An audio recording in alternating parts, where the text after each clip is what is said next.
Welcome. Thanks for joining us this afternoon. I'm Stacen Berg, Senior Director here at Hauser & Wirth.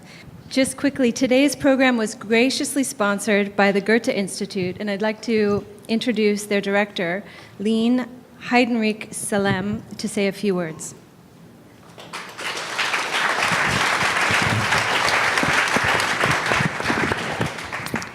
Thank you, Stacen. My name is Leen Heidenreich Salem. I'm the director of the Goethe-Institut here in Los Angeles, the German Cultural Center, and we are extremely excited and proud to be part of this initiative of Hauser & Wirth today to host this prestigious conversation between Julian Rosefeldt, Cate Blanchett, and Christy Edmonds. For us, this event is part of a larger initiative, which we call Wunderbar Together. It's the German-American Year of Friendship, which started 3 weeks ago with an electronic music festival here in LA. We had a German film festival, and it will be actually more than 1,000 of events over the course of 1 year all over the United States.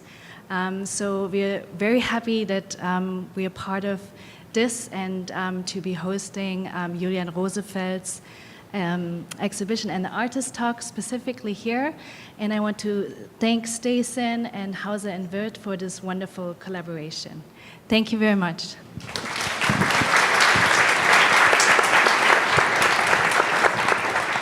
We'd also like to acknowledge the community support from the Creative Artists Agency and the Center for the Art of Performance at UCLA.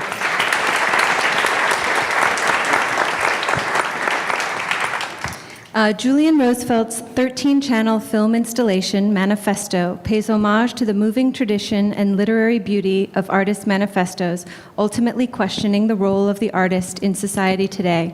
If you have not already, please have a look downstairs. It's in our galleries until January 6th on view. And now just quickly to introduce our participants, we can get started. Julian Rosefeldt is a Berlin-based artist, internationally renowned for his visually opulent and meticulously choreographed moving image artworks. Mostly presented as complex multi-screen installations, his works are showing internationally at museums and film festivals and are in many important public collections. Cate Blanchett is an internationally acclaimed award-winning actor and director of both stage and screen. A recipient of 2 Academy Awards and 3 Golden Globes, her contribution to culture has been globally recognized. Christy Edmonds is the executive and artistic director of the UCLA's Center for the Art of Performance, one of the nation's leading presenting organizations for contemporary performing artists. And now it's my pleasure to hand it over to Christy. Thanks, Stacen. Hi, everyone. Thanks, Hauser & Wirth. Just quickly, because I think it's going to help me get a bit of a gauge, and probably these guys, how many of you have experienced this work and been in there and really looked at it, and how many of you have yet to do that? Okay. How many of you liked it? Yeah, how many of you liked it? Now, this is where every arm, you wouldn't be here if you didn't like something in relation to it.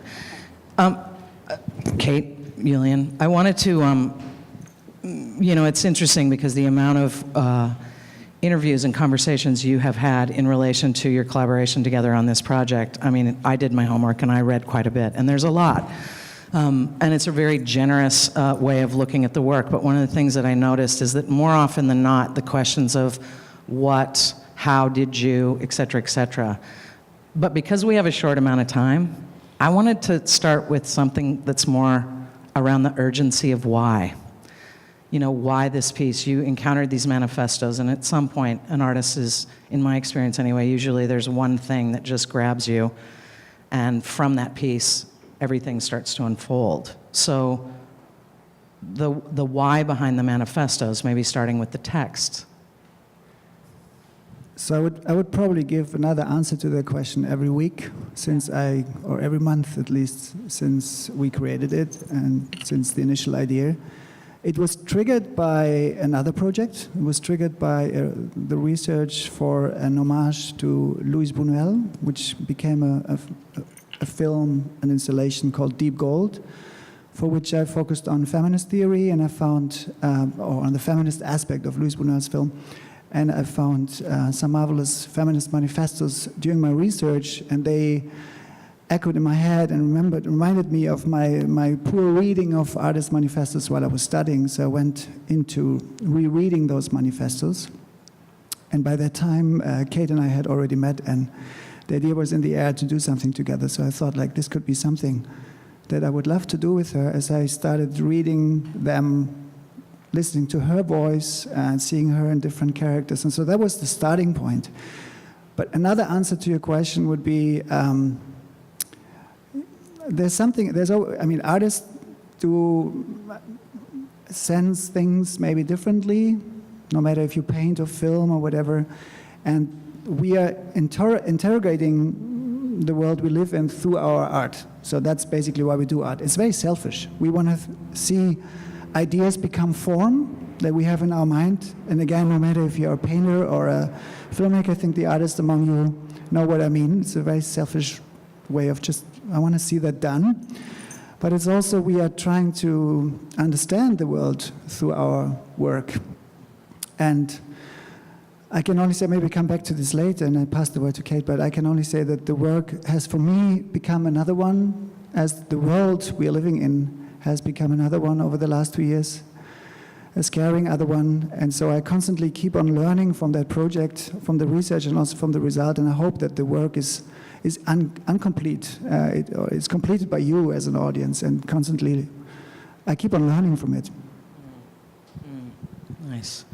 So, Cate, I mean, you, in this work, but in all of your work, I mean, the extraordinary facility and agency and craft you carry as an actor, in this work, you've developed multiple characters to occupy these extraordinary visual worlds, but also a text that is, I mean, unusual, right?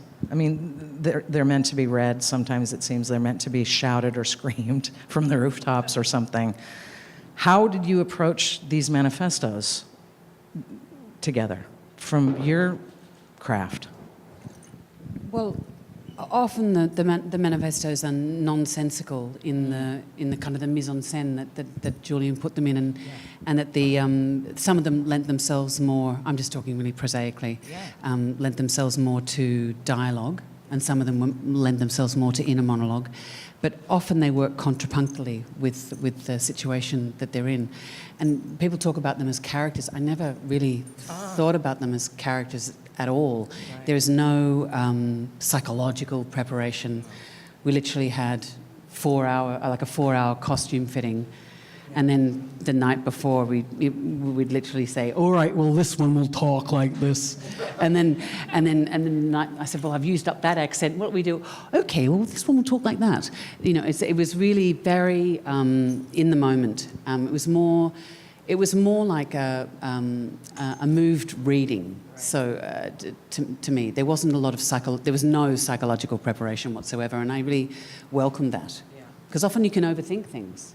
And in a way, I felt that the process for me was embracing the temporal nature that film has somewhat lost in the digital age, I think. Say more about that. Yeah, well, I think, I mean, it's happening, so you may as well work with it. But I feel with a lot of digital effects that everything's going to be cleaned up or changed in post.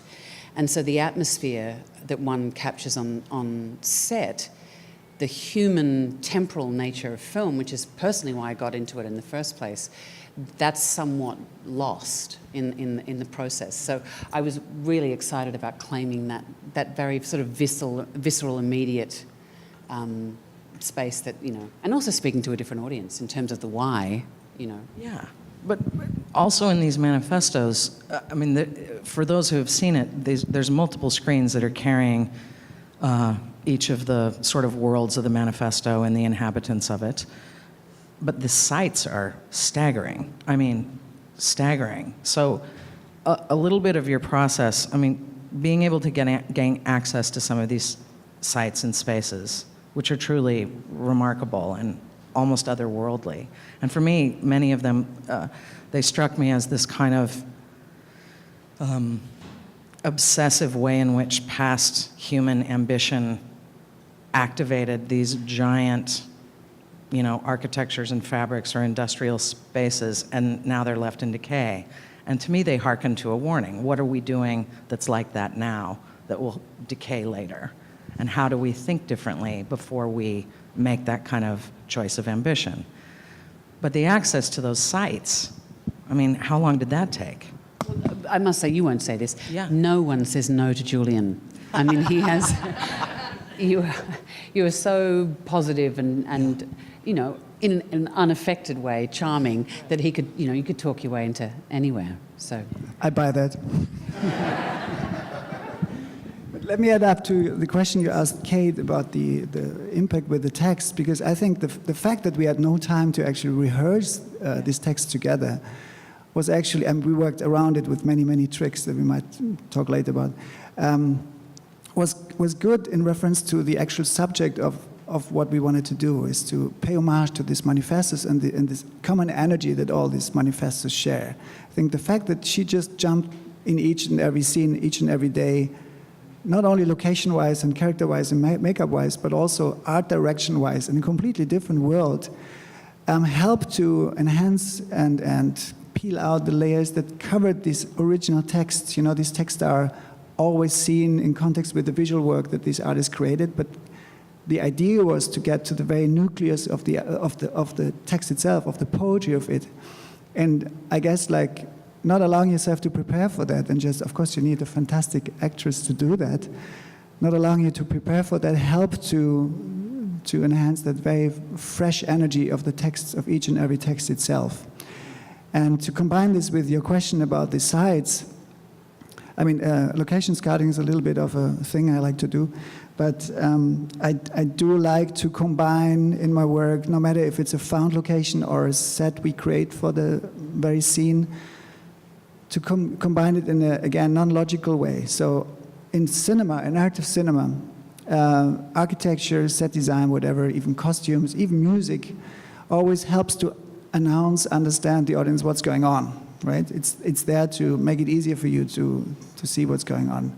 And that's not so much questioned. And you can actually discover a lot more sometimes when you allow text to unfold in a setting where it doesn't belong to, because it activates you as an audience much more.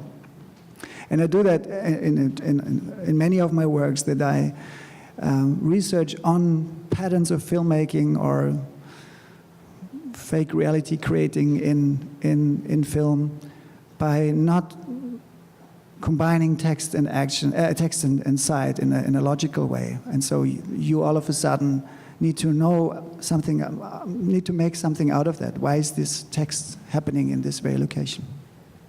It's also, I mean, I do think that, you're always asked, which is, I think, is an important question, why one does this. But in the end, I think, because you want to explore what it means, and that as an artist, and certainly as someone who's working in film, you're not all, and definitely in the theatre, you're not always entirely in control of how it's going to be consumed or the meaning of it. And then that's why, when I'm working in the theatre, the most exciting time is when you go through the tech, through the dress, and the first audience, because then the meaning of the work is completed. Right. And the time in which something is released, you are completely out of control of. And the meaning of the work mutates, I think. Also that I mean, of course you try to understand why you're doing what, yeah, but I found out over years of making art, I found out that the strongest moments, at least later on when the work is ready for the audience, are actually those where I myself couldn't make sense of, where I didn't know exactly why I did that. So I try also to, for instance, to invent for the characters in the work little tics or things they do. They have the little secrets even in front of me, although I kind of created them or co-created them. But I don't know why they do exactly what they do. And I think Cate has been an amazing partner in this, because she has also that attitude of learning while she's acting. So she would, I often said there must be some witch power involved. When she starts acting, although you talked about everything before in this, but all of a sudden something comes over you. I don't know how you describe that, but it's very clearly there. Panic. Panic is a good way to put it. Or I need to go to the bathroom. Right. It always looks like something's going on. Delivery. But there's a surprise element in it, right? And that's, yeah. But in your process, so you would know the sites or various sites or be in the process of doing that with your team and trying to find out where all of it's going to be. Then there's the reality of get the equipment on this day and this time. And you said you had to shoot it in a very short period of time, in part because of your schedule, right? No, because we had no money. Okay, well, time is money, and therefore. Yeah, my fee was so huge. There was no money. You know, for the artists that are also in this room, the process that you would have gone to hone who was going to be what, I won't say character, but what persona, what person, what personage were you going to be? Was that determined in advance, or did you read what he was after, start thinking about it, and then while you developed that, the order in which we'd shoot not it? the order, but the characters Character scene fitting. that aren't characters, but they are kind of for us humble human mortals. Yeah, we Like, didn't. Some of did them. you say this has to be a homeless man in this space, in this time, or was it determined in a kind of loose script that it would be? No, we met in New York, and we sort of had an afternoon where Julian had sort of like 50 scenarios and 50 different personas, characters, whatever, and then we sort of cross-matched them, and then some of them were a bit one-to-one, Right. and a bit literal, and then you went away and then determined them. So we had I worked on parallel tracks for a long time, on one track, re-editing, reading a lot of manifestos and trying to find out which ones speak most to me or which ones should be in this work. Of course, the main isms of art history of the 20th century, but also many discoveries.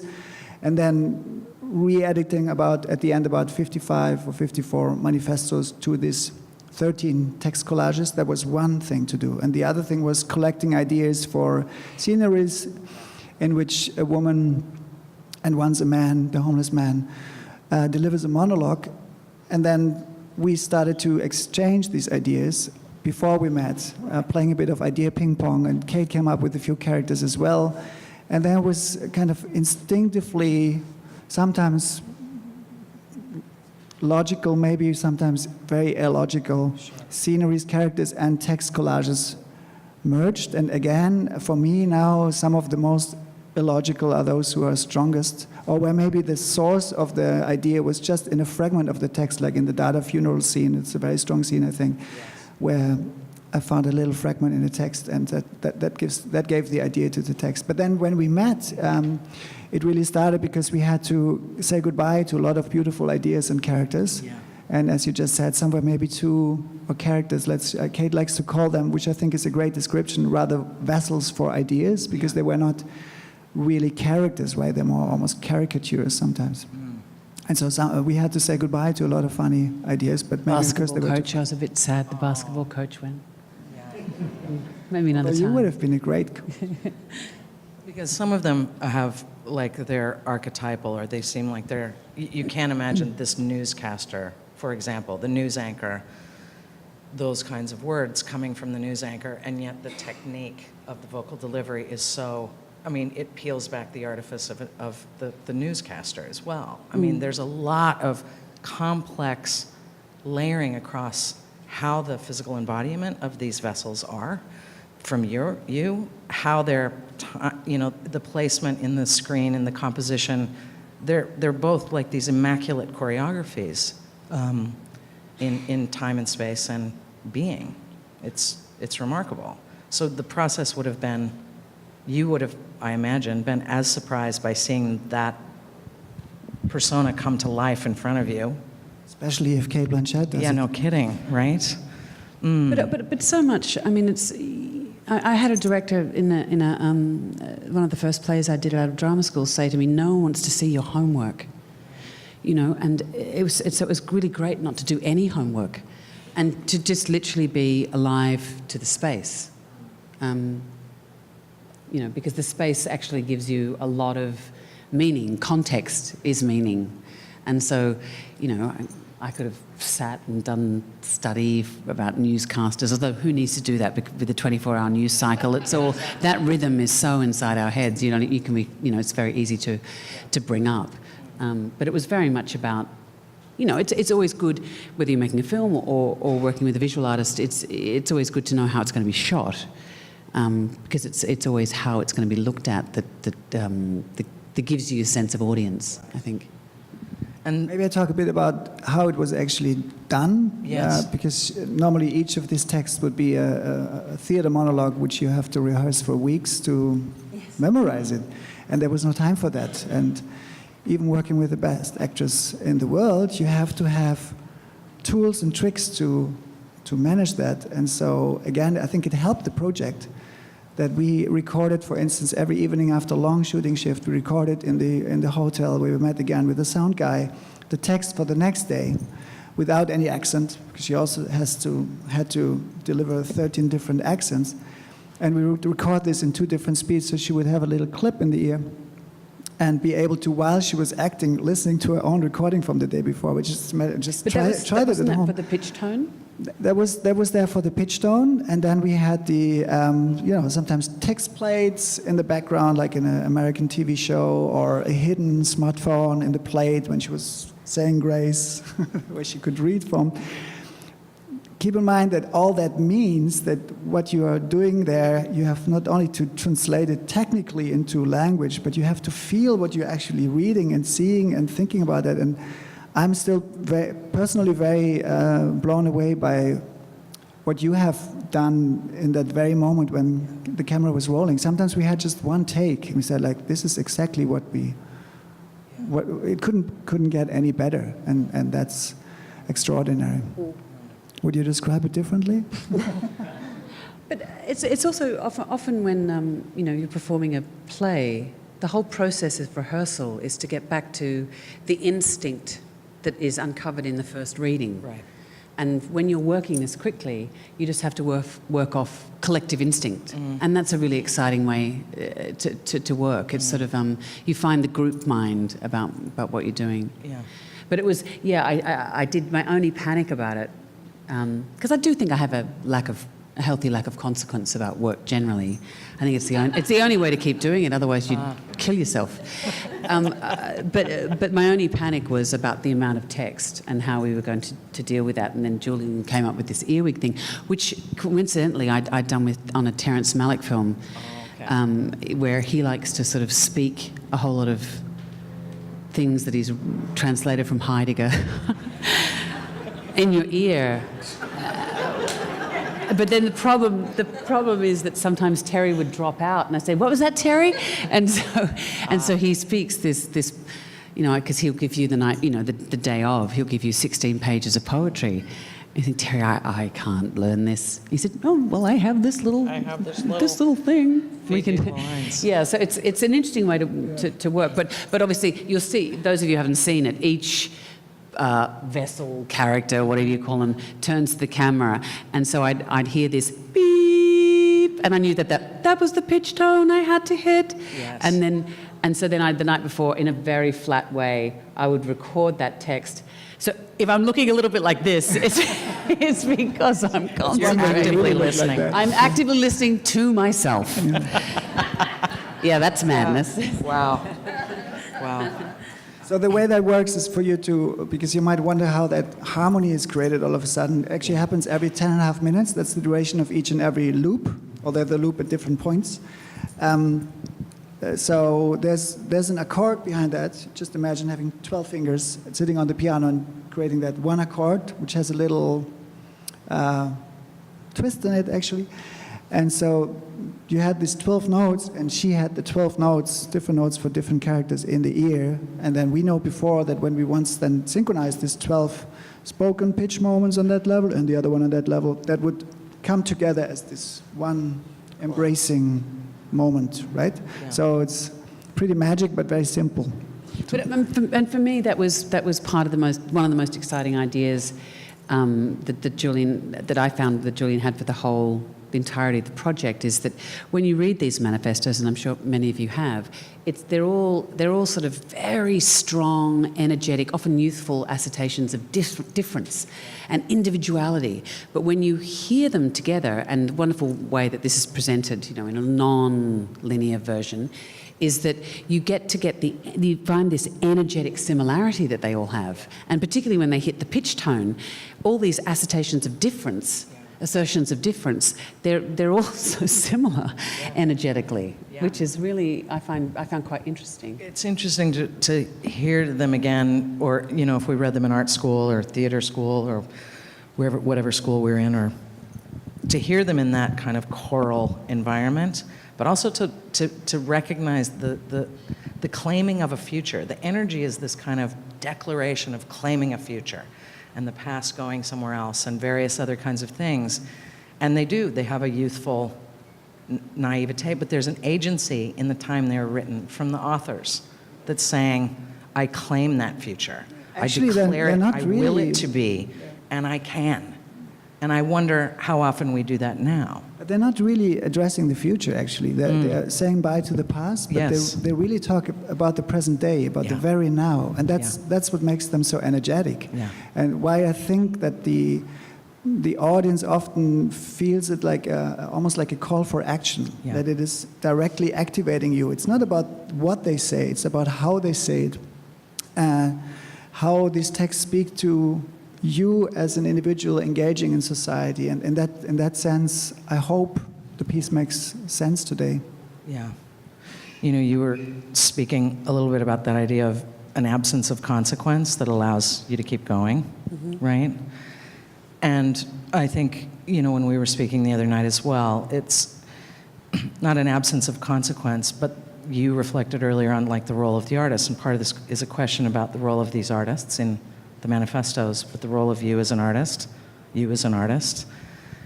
And to me, it's an interesting kind of thing, if you can reflect a bit on, and it weaves us back into the why a little, of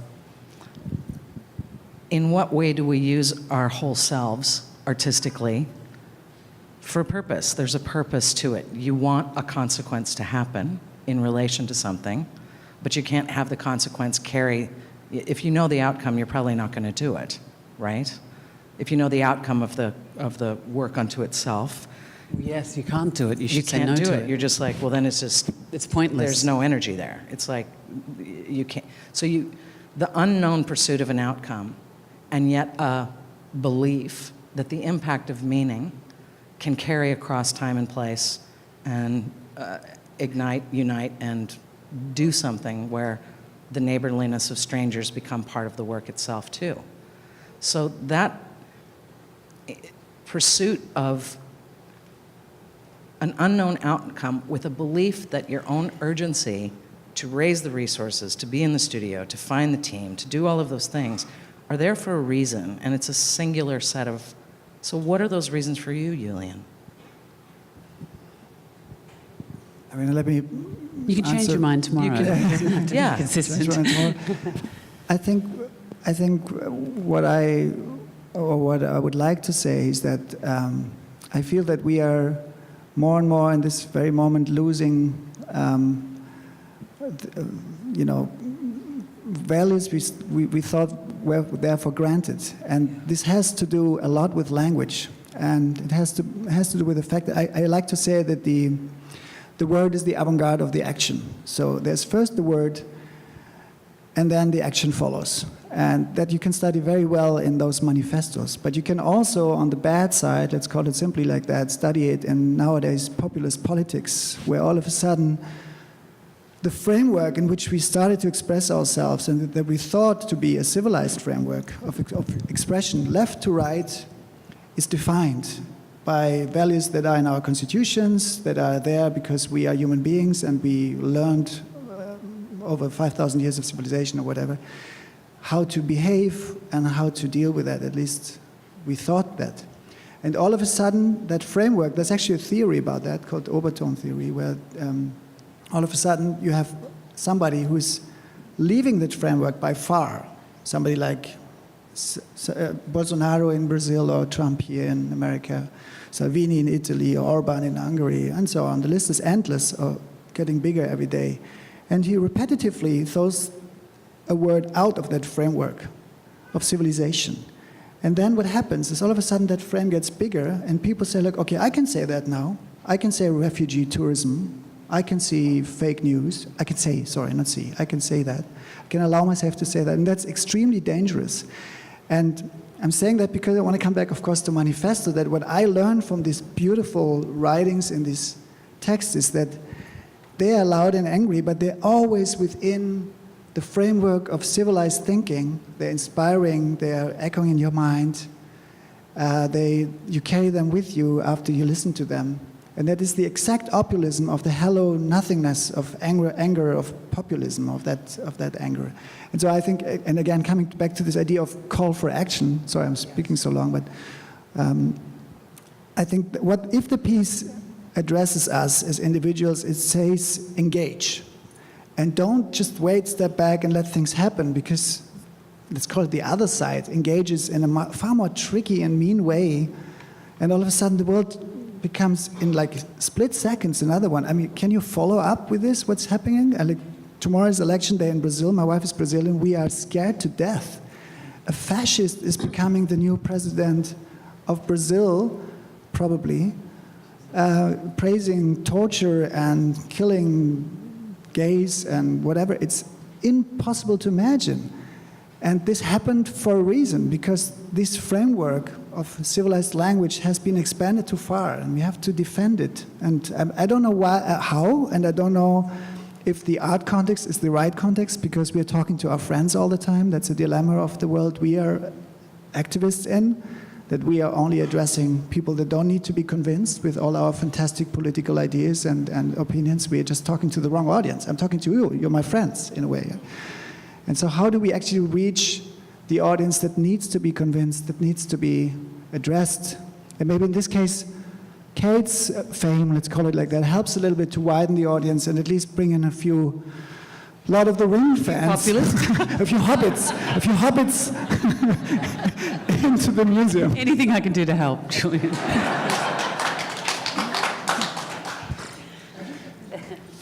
Sorry about the long answer. That's great. That's a great answer. And, you know, Cate, you're involved in a lot of causes as well, right? The cause of theater, the cause of cinema and film. You don't, art, ideas, architecture, various things, but climate. And that's a big one in your world. I mean, when you and Andrew were running the Sydney Theatre Company, the greening effort of that space and facility was astonishing. And the thing that I watch in your work, not only in the context of, you know, when you're performing and making your work, is there's possibly a choice to make things more difficult, right? To make them more complex, to give them more dimensionality, to not go, I'm going to move to this direction for another film, but I'm going to take and run a significant international regional art theater for a number of years, and amplify the capacity of how we're awake to each other in the world through a live space, the projected space, the work you've done with choreographers and various others. And so it's a choice around I suppose maybe not taking a path of least resistance, but utilizing your capacity in service to other cultural possibilities, including the environment. And if you'd want to speak about that, that would be great. Well, yeah, and specifically to greening the theatre company, when we came up with this concept, which was one of our initial ideas, you know, we wanted to internationalise the company, wanted to green the company. The thing that everyone balked at internally within the organisation was, what does this have to do with making theatre? And our argument was that if we as an arts organisation disconnect from one of the greatest issues that is facing us as a species, we will very quickly become irrelevant. And you know, when you have a group of captive people who've paid for their tickets, but they're there to have a good time, and they realise that they actually have zero footprint in doing so, that it kind of combats that narrative around climate change, that it's all about sacrifice. And so we thought that was a really positive one. And there was there were many other things that we wanted to achieve, and we thought in 10 years this will be the last one we do. But in fact, we did it within 2 years, because at that particular juncture there was a real will around it. Yeah. But talking about language, yes. Which is really, I mean, you know, the notion of evil, the word evil really changed under the Bush administration. And I think under this administration, although if you go all the way back to Phyllis Schlafly with the ERA, the notion of belief coming in to replacing the word fact, you know, that we can believe in facts. It's that concept really does my head in, Right. you know, because belief is about miracles, it's about religion, it's not about facts. And so I found, for me, it was a bit of a red rag to a bull with the whole climate change issue, because there was an organisation, the CSIRO, who have, you know, done extraordinary things with preservation and scientific research, and I saw them in my lifetime being lampooned as a kind of a hippie, far-left organisation. And so this is scientific research, you know, and so then, yeah, came from there.